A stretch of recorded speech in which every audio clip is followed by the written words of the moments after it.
a good deal of time and effort, and it's without compensation. And there is also like competing priorities for a researcher. So one question we have is the researcher may be asked to review many papers by many journals. How does one identify which request to prioritize? Okay, so of course that depends on the reviewer. I think the first question you need to ask yourself is, do I have the expertise in this specific area to evaluate the paper and to give a solid review of the work?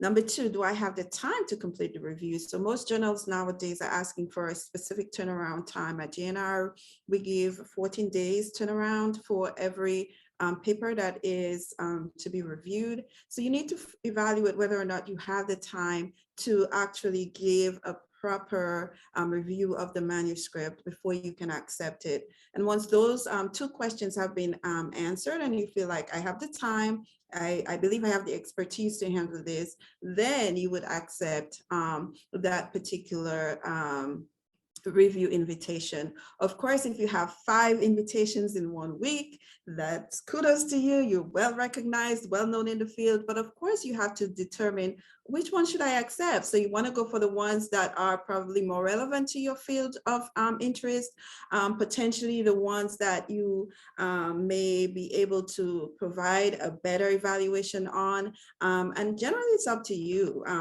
Some people may accept all 5. Again, if you have the time, then go right ahead. But yes, you are right that sometimes we have to pick and choose which ones we actually accept and which ones we decline. Thank you. And a related question to Christina is, are there expectations on your, in your view as the EIC about how many reviews people take on as researchers? No.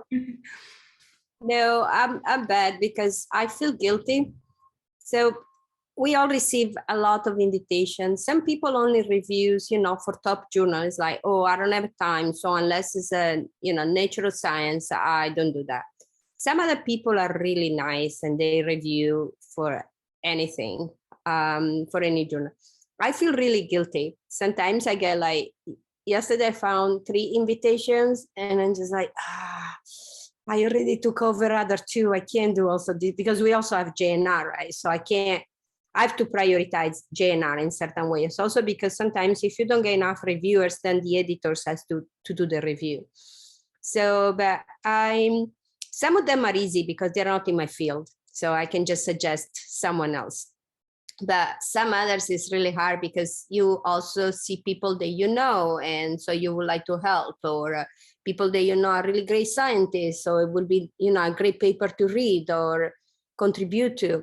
But it's I don't think there is any expectation. So I guess many of us do at least 2 papers per month. I guess so, and that's an expectation also from JNR.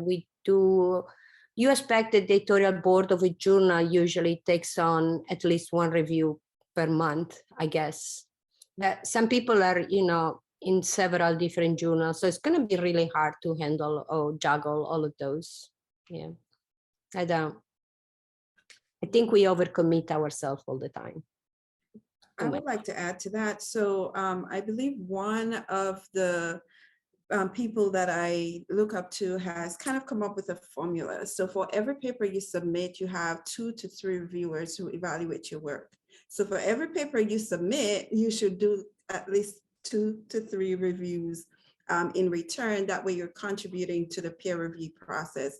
And so I think that is a really nice formula to make sure that you're covered and that you're not overburdening the peer review system without you contributing yourself.